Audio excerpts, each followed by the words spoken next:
안녕하세요. S&P 500이 역사상 두 번째로 높은 종가에 마무리가 되었다라는 소식이 나오고 있습니다. 하지만 미국 증시의 방향성과 다르게 테슬라의 주가가 힘을 못 쓰면서 많은 분들이 힘들어하고 있습니다. 현재 테슬라의 주가를 보시면 정확하게 $320 구간에 정찰을 하고 있죠. 여기서부터 선택의 순간이라고 보여집니다. 왜냐하면 $320에서 하방으로 보시는 분들은 테슬라를 자동차 기업으로 밸류에이션을 매기고 있고, 여기서 더 큰 상방을 보시는 분들은 테슬라를 자동화 로봇 기업으로 바라보는 것입니다. 관점의 차이가 명확하게 나오고 있죠. 그리고 아직까지 테슬라의 주가가 정고점을 뚫어내지 못하는 것은 대다수의 시장 참여자들이 테슬라 밸류에이션을 자동차 기업으로 매기기 때문입니다. 하지만 저를 비롯해서 테슬라 불장으로 보시는 분들은 머스크의 말에 동의를 하면서 테슬라를 자동화 로봇 AI 기업으로 바라보는 것입니다. 그렇다면 오늘은 테슬라가 최근에 가지고 있는 리스크와 주가 상승이 나오려면 어떠한 부분이 해결이 돼야 되는지 짐먼스터의 분석 글부터 살펴보겠습니다. 우선 짐먼스터 같은 경우에는 7월 2일에 나오는 테슬라 딜리버리 대수를 기다리라고 말합니다. 사실 이 부분 때문에 테슬라의 주가가 최근에 큰 상승이 나오지 않는 것인데요.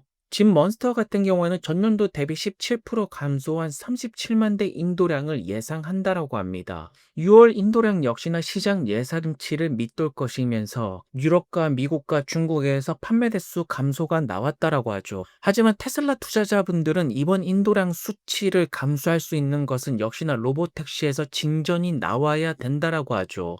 머스크 같은 경우에는 올해 어려운 해가 될 것이라고 예측했지만 지난 10년 동안의 회사가 직면했던 어려움만큼 크지는 않을 것이라고 합니다. 걱정하지 말라고 하죠. 거기에 결정적인 이유는 과거의 테슬라와 지금의 테슬라가 다른 점은 테슬라는 견디어낼 수가 있는 엄청난 현금을 보유했기 때문입니다. 현재 300억 달러가 넘는 현금을 보유하고 있기 때문에 최근 자동차 판매 감소는 충분히 견디어낼 수가 있는 내구력이 있다라는 것인데요. 그래서 많은 애널리스트 분들은 최근에 테슬라 주가 하락세는 전기차 시장에서 판매 대수 저하에 보고 있습니다. 그리고 캐시우드, 데나이브스, 롬 발언 이렇게 테슬라 불장으로 보시는 분들은 전기차보다는 로봇택시, 자동화 로봇 기업의 관점으로 봐야 된다라고 하죠. 그래서 지금이야말로 테슬라 투자자분들에게 선택의 시간이 왔다라고 보는 것인데요. 짐먼스터뿐만 아니라 UBS에서도 테슬라 판매 대수 전년도 대비 18% 감소가 나올 것이라고 합니다. 여기서는 37만 대가 아니라 딜리버리 대수 36만 6천 대로 예상을 하고 있죠. 하지만 머스크가 9월 말까지 오스틴에서 로보택시의 대수를 1000대까지 올릴 수가 있다라고 분명히 말했고요.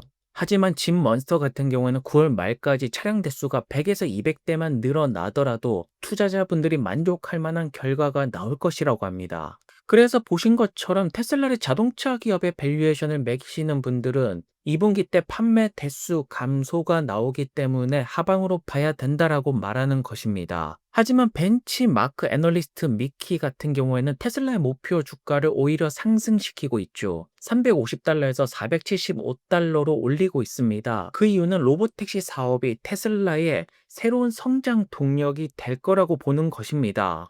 그래서 지금 테슬라의 자율주행 FSD 기술력을 믿으시는 분들이 더욱더 불장으로 바라보는 것이고, 많은 분들이 알지 못하는 가치를 보고 있는 것인데요. 테슬라 지금 오스틴에서 상태를 보시더라도 더 이상 테스트 단계가 아니죠. 디플로이드 배치가 된 상태입니다. 여기서 가장 무서운 점은 옵티머스, 사이버트럭, 사이버캡 모든 제품들이 동일한 배터리에, 동일한 카메라에, 동일한 컴퓨터에 정말로 하나의 커다란 제품군에서 다양한 형태가 나오고 있는 것입니다. 인간은 한 번에 모든 것을 볼 수 없지만 테슬라는 가능하다라고 하죠. 특히나 반응 부분 같은 경우에는 인간보다 훨씬 더 초인적인 정밀도로 대응을 할 수가 있다라고 합니다.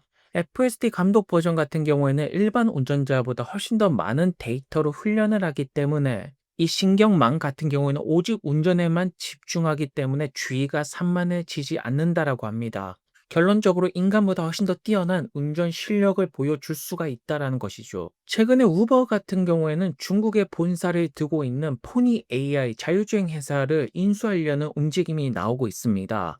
결국 자체 자율주행 기술이 없이 다른 기업의 자율주행 기술을 가지고 온다라면 수익 구조에서 이길 수가 없게 되는 것이고, 우버의 지금 진행 속도는 이미 늦었다라고 보여집니다. 그래서 최근에 확실하게 테슬라의 전기차 판매 대수는 전년도 대비 감소하고 있는 것은 맞습니다. 그렇지만 북미 시장을 비롯해서 중국, 특히나 유럽에서 어서 빨리 FSD 배포가 돼야 될 것이고, 북미 시장에서 비감독 FSD가 활성화되면서 전기차를 넘어서 새로운 밸류에이션이 매겨지게 될 것입니다. 그래서 저는 지금 테슬라의 로보택시 출시가 새로운 성장 동력의 시작이라고 보는 것이고, FSD를 통해서 다시 한 번 더 전기차 판매는 V자 반등을 보여줄 것이라고 봅니다. 테슬라 로보택시 공식 페이지에서는 이제 막 시작이 되었다라고 하죠. 현재 여러분들은 어떠한 결정을 내리고 계십니까? 테슬라를 자동차 기업으로 보고 전기차 판매 감소가 나왔기 때문에 하방으로 보십니까?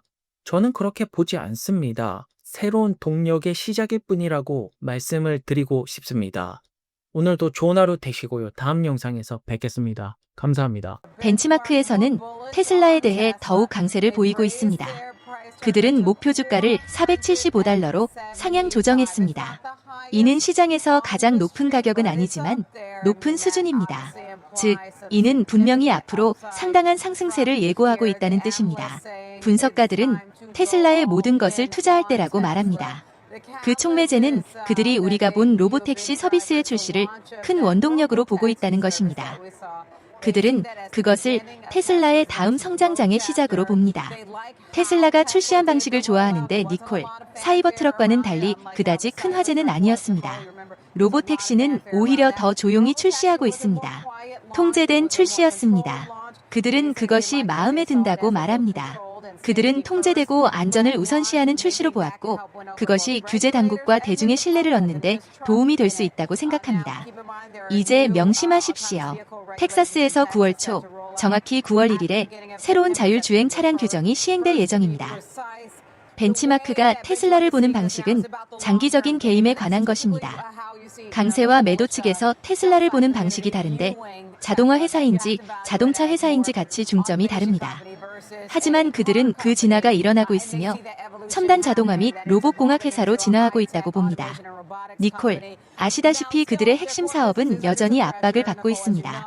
그곳에서 몇 가지 판매 문제를 봤습니다. 가장 최근 유럽에서는 5월 매출이 25% 이상 감소했습니다. 여전히 전기차 판매에 압박이 있고 하락세입니다. 하지만 유럽은 테슬라에게 매우 작은 시장이라는 점도 지적해야 합니다. Yeah, Optimus is awesome. There's going to be so many humanoid robots and robots of all sizes and shapes. But my prediction is that there will be more humanoid robots by far than all other robots combined, by maybe an order of magnitude, like a big difference. I love humanity, and I think that we should fight for a good future for humanity, and I think we should be optimistic about the future and fight to make that optimistic future happen.